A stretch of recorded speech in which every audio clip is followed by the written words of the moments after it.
నమస్కారాలు. ఈ కార్యక్రమం ప్రధాన ఉద్దేశం ఏంటంటే మన గ్రామంలో శివాలయం అంటే ప్రస్తుతం శివ మందిరం నిర్మించాము, ఆలయం నిర్మించాలనే సంకల్పంతో ఈ కార్యక్రమం చేశాము.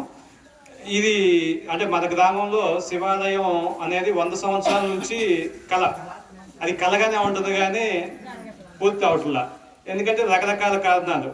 దీనికి అంటే ఎవరిని విమర్శించక్కర్లేదు, శివ అనుగ్రహమే లేదు నా అభిప్రాయం శివ అనుగ్రహం లేకే మనకి శివాలయం రావట్లేదు. ఇది గత 10 సంవత్సరాల నుంచి సిద్ధాంతులు చాలామందిని తీసుకొచ్చాను, నాతో పాటు పెద్దలు చాలామంది ఉన్నారు, కానీ ఎక్కడో ఒకటి బిడ్స్ కొడుతుంది. నేను 2 సంవత్సరాల క్రితం నిర్ణయించుకుని ఏంటంటే సరే కోఆర్డినేషన్లో ఎక్కడో లోపం వస్తుంది, శివానుగ్రహం లేకే మన గ్రామంలో శివాలయం అవ్వట్లేదనే ఉద్దేశంతో గత సంవత్సరం మన గ్రామంలో ఒక విగ్రహం పెట్టుకుని గ్రామోత్సవం చేసుకుని శ్రీశైలం వెళ్దామని నిర్ణయం తీసుకున్నాం. దీనికి మా తమ్ముడు నాగరాజుని ఇంకొంతమందిని సంప్రదించి అవకాశం ఉన్నంత వరకు చేసుకుని 11 రోజులు పెట్టుకున్నాం. మధ్యలో డౌట్ వచ్చింది చేయగలుగుతామా లేదా అని. కానీ మేము 8 మందితో మొదలుపెట్టింది 24 అయ్యాము. శ్రీశైలం దర్శనం చేసుకునేసరికి మల్లన్న ఆశీస్సులతో 24 అయ్యాం. మాకెవరికి కూడా మాతో వచ్చిన ప్రతి ఒక్కరికి ఒక్క ముళ్ళు కూడా గుచ్చుకోలేదు. అది పూర్తిగా అనుగ్రహమే. అది నేను కార్యక్రమం పెట్టుకున్నప్పుడు ఏదన్నా చేయలేకపోతే ఇంకా వ్యక్తిగతంగా నేను ఈ కార్యక్రమం నుంచి విరమించుకుందాం అనుకున్నా. కానీ అంటే శివానుగ్రహం ఉంది, కానీ మన గ్రామంలో ఉన్న భక్తులు కృషి తక్కువ ఉందని నేను అర్థం చేసుకుంది. అంటే దీన్ని గ్రామంలో అంటే ఒక పెద్ద ఆయన మామూలుగా విగ్రహం చేసేసినాక ఏదో గుళ్ళో ఇద్దాం అనుకున్నా. కాదు, అలా కాదు, గుళ్ళో ఈటింగ్ కన్నా మీ ఊళ్ళో ఎక్కడో చోట ఒక ప్లేస్లో పెట్టి స్వామి స్మరణ చేసుకుంటూ ఉంటే ఆ శక్తి వచ్చింది. దాంతోపాటు అందరూ కలిసి వెళ్తారనే ఉద్దేశంతో ప్రయత్నాలు చేసుకుంటూ గత అయోధ్య రామ మందిరం ముహూర్తాన ఈ ప్లేస్లో ఇక్కడ పెట్టాం. సరే, ఇది ఇక్కడ పెట్టిన కాడి నుంచి కూడా ఏదో విధంగా ముందుకు తీసుకెళ్తా ప్రయత్నాలు చేస్తూనే ఉన్నాము. ఈ కార్తీక మాసంలో ఏదో ఒకటి చేద్దాం అనుకుంటే మొన్న అయ్యప్ప స్వాముల చేత భజన చేయించాం.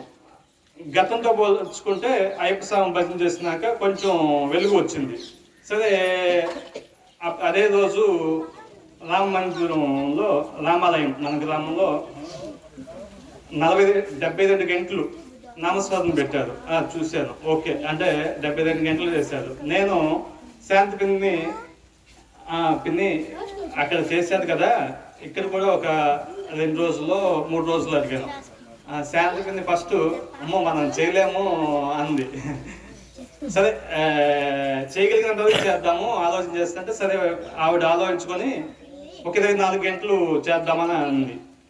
24 గంటలు చేసినా చాలు, ముందు ఎక్కడో చోట మొదలు పెట్టాలనే ఉద్దేశంతో మొదలుపెట్టినాక ఆవిడ కూడా మీతో అంటే హనుమాన్ చాలీసా బృందం మెయిన్గా ఉన్నారు. దాంతోపాటు గ్రామంలో ఉన్న భక్తులు చాలా మందితో శాంతి పిన్ని మాట్లాడింది, నేను మాట్లాడాను, మా తమ్ముడు నాగరాజు మాట్లాడారు, అందరూ.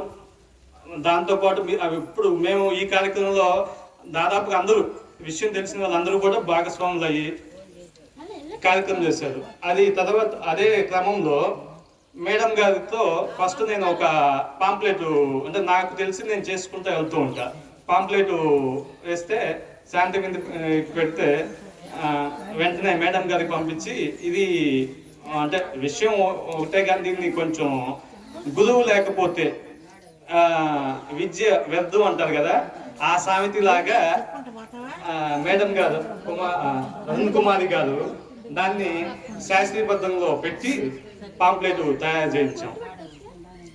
సరే, కార్యక్రమం పాంప్లెట్ వేసినాక అంటే మన గ్రామంలో బహుశా అంటే నాకు తెలిసి మన ఊర్లో ఎప్పుడు కూడా కార్తీక దీపోత్సవం చేసింది లేదు. నిన్న మీకు కూడా తెలుసుంది, దాదాపు ఇక్కడికి వచ్చిన ప్రతి ఒక్కరు భక్తులకి అంటే ఒకటి ఇక్కడ ఏంటంటే దాదాపుగా ఇక్కడికి వచ్చిన 10 మంది అనుకుంటారు, లేకపోతే 50 మంది అనుకుంటారు. మన దగ్గర శివాలయం గ్రూప్ కి 400 మంది ఉన్నారు. ఇంకా వేరే గ్రూపులు ఉన్నాయి. దాదాపుగా పెదవలపాలెం గ్రామానికి సంబంధించి ప్రతి ఫోటో ఇది వీడియోలు అందరికి వెళ్ళిపోతున్నాయి. మేడం అన్నట్టు ఇది విశ్వం లాగా స్ప్రెడ్ అవుతుంది.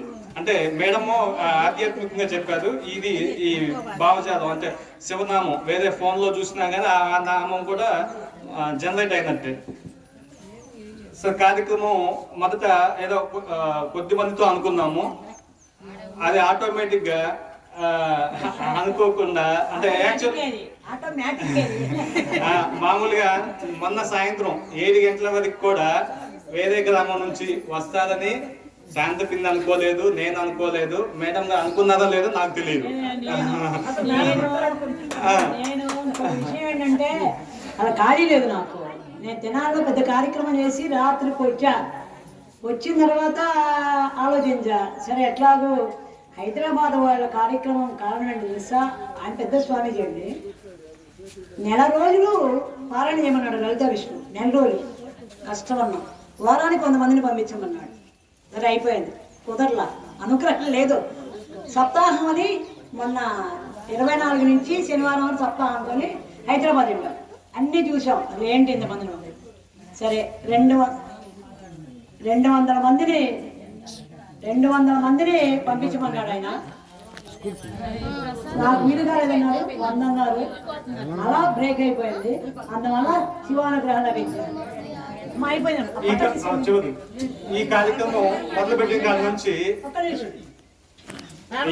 ప్రతి ఒక్కళ్ళు ఇది సొంత కార్యక్రమం లాగా, ఇది మన ఇంట్లో పెట్టాం, మన గ్రామంలో పెట్టామని ప్రతి ఒక్కళ్ళు ఎన్ని ఇబ్బందులున్నా, ఇంట్లో పనులున్నా మానేసి వచ్చి కార్యక్రమాన్ని జయప్రదం చేసినందుకు ప్రతి ఒక్కళ్ళకు శిరస్సు ఉంచి నమస్కారం చేస్తున్నాను.